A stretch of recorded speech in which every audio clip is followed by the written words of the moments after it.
आपल्याला काय महायुतीमध्ये त्रास झाला हे तुम्हाला माहित आहे सगळ्याला. मला सगळ्यात जास्त त्रास झाला नवीन भाजपचे येणाऱ्या लोकांनी काम केलं नाही हे सगळ्यालाच माहित आहे. मी कसं तरी निवडून आलो जनतेच्या सेवेमध्ये. लोकांचं 5 वर्षाचं काम होतं माझं. 5ला उठायचं लोकांची सेवा करायची. मोती लग्न एक सोडायचं नाही. कोणी झोपडपट्टीचे असतील कोणाचे कशाचे असले तरी तयारच राहायचं. वाढदिवस असो बारसं असो तरी आपण कमी पडलो. म्हणजे 3,500 म्हणजे काय लई मतान आलेलं नाही निवडून. आपली तर 50,000ची लीड पाहिजे होती. आपण कुठं कमी पडलो हे आपल्याला आत्मपरीक्षण करायला लागणार आहे. काय माझी चूक झाली हे बी आत्मपरीक्षण करायला लागणार आहे. त्याच्यामुळे आपण कुठं कमी पडलो हे आपल्याला कळायला पाहिजे. आपण एवढं काम करून आपण कमी पडत आहे आणि महायुतीच्या पदाधिकाऱ्यांनी सहकार्य करायला पाहिजे. ठीक आहे, जुन्या यांनी सहकार्य केलं, मग आता नवीन येणाऱ्या भाजपच्या यांनी कुठं सहकार्य केलं? आपल्याला पैसे वाटले आपल्या विरोधात. आपल्या विरुद्ध माझ्या माणसासोबत पैसे त्याच्या बैठका सगळं मॅनेज केले. पत्रकाराला सगळ्याला माहित आहे. म्हणजे हे गोष्टी काय म्हणजे त्याने बी सांभाळायला पाहिजे आपल्याला. असं कसं मला सांगा. आज महायुतीचं सरकार आहे. मी पडलं असतं तर कोणी काय केलं असतं मला सांगा. त्याने आले असते का आपल्याला सावरायला? नाही.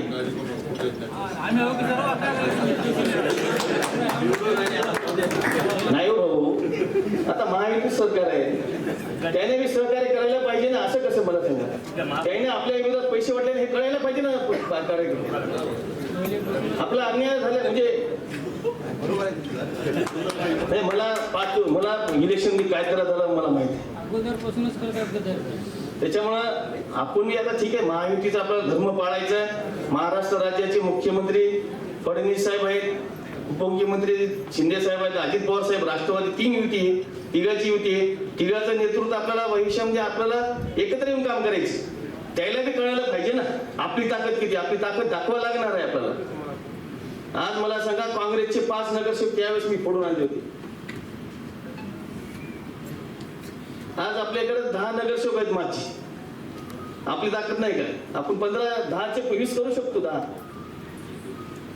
म्हणजे आपल्याकडे ताकद नाही का? त्याला बी गरज आहे ना. उद्या महापालिकेवर सत्ता आपल्याला नाही. आपल्याला वैयक्तिक स्थानिक जिल्हा परिषद आणायची. त्याच्यामुळे पूर्ण ताकद आपल्याला कामाला लावायची. त्यासाठी महाराष्ट्र राज्य मुख्यमंत्री उपमुख्यमंत्री साहेब आपल्याला संवाद साधणार आहेत, त्याचं मार्गदर्शन करणार आहेत. आपल्याला मार्गदर्शन सगळ्याला लाभणार आहे. त्या हिशोबाने आपल्याला येणाऱ्या काळात काम करायचंय. त्याने जर महायुतीचं धर्म पाळत आपण पाळू. त्याने पाळत नसले तर मग आपण मुख्यमंत्री साहेबांचे विचार सांगूत. आपण आपले काय आहे ते सांगतील आपल्याला काय करायचं ते. त्या हिशोबाने आपल्याला भविष्यामध्ये काम करायचंय. त्याच्यामुळे आपल्याला आपण दिलेला शब्द आपण पाळणारी माणसं. आपण शिवसैनिक आहे, बाळासाहेबांचे शिवसैनिक आहे. त्याच्यामुळे आपल्याला सांगायची काही जास्त गरज नाही. एकदा शब्द दिला बाळासाहेब ठाकरे देखील मागे हलणारा माणूस नव्हता. तसंच आपल्याला एबीपी माझा, उघडा डोळे बघा नीट.